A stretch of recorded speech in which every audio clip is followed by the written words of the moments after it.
निकल आया, तुम चंद्रमा को देखकर अर्घ देकर भोजन कर सकती हो। तब वो बहन बड़ी खुश हुई, खुशी के मारे दौड़ती हुई सीढ़ियों पर चढ़ी, चढ़कर चांद को देखती है। उस चंद्रमा को देखकर अर्घ देकर खाना खाने बैठ जाती है। जब खाना खाने बैठी और पहला टुकड़ा तोड़कर जैसे ही मुंह में डालती है तो उसे छींक आ जाती है। समझी नहीं है, वो फिर भी नहीं समझी। जब तीसरा टुकड़ा तोड़ा और जैसे ही मुंह में डालने की कोशिश करती है तो उसके पति की मृत्यु का समाचार उसे मिलता है। ऐसा समाचार सुनते ही वो बौखला हो जाती है, व्याकुल हो उठती है। तब उसकी भाभी ने सच्चाई बताई कि तुम्हारे साथ में ऐसा क्यों हुआ।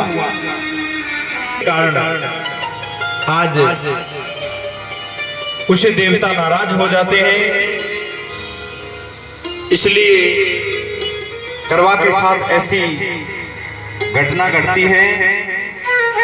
आज सच्चाई जानने के बाद में करवा ये निश्चय करती है कि वह अपने पति का संस्कार नहीं होने देगी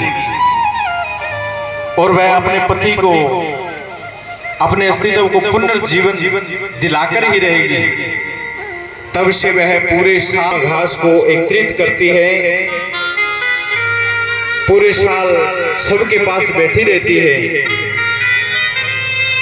जब एक साल बाद फिर करवा का व्रत आया, करवा चौथ का व्रत आता है, तब करवा की सभी भाभियां व्रत रखती हैं। एक भाभी को कहती है कि यम की सुई ले लो, पिए की सुई दे दो, मुझे भी अपनी जैसी सुहागिन बना दो। ऐसा आग्रह करती है अपनी भाभियों से। ऐसे ही जब छठवें नंबर की भाभी आई तो करवा ने वही दोहराया कि यम की सुई ले लो, पिए की सुई दे दो और मुझे भी अपनी तरह सुहागिन बना दो। छठवें नंबर की भाभी उसे बताती है कि जो तुम्हारा व्रत टूटा था वो छोटे भाई की वजह से टूटा था, क्योंकि उसने तुम्हें दीपक जलाकर छलनी में चंद्रमा के दर्शन कराए थे। अतः आप उनकी जो पत्नी है, जो तुम्हारी सबसे छोटी भाभी है, उसमें इतनी शक्ति है कि वो तुम्हारे पति को जीवित कर सकती है। इसलिए जब वह आशीर्वाद देने के लिए आए तो उसे पकड़ देना और जब तक तुम्हारे पति को जिंदा न करे तब तक उसे छोड़ना मत। ये सच्चाई बताकर छठवें नंबर की जो भाभी है करवा की, वो चली जाती है। अंत में सबसे छोटी भाभी आती है। तब करवा उसे आग्रह करती है कि मुझे भी सुहागिन कर दो। सुहागिन करने का निवेदन करती है और वो करवा भाभी को टाल मटोल अनसुना करने लगती है, मना करने लगती है।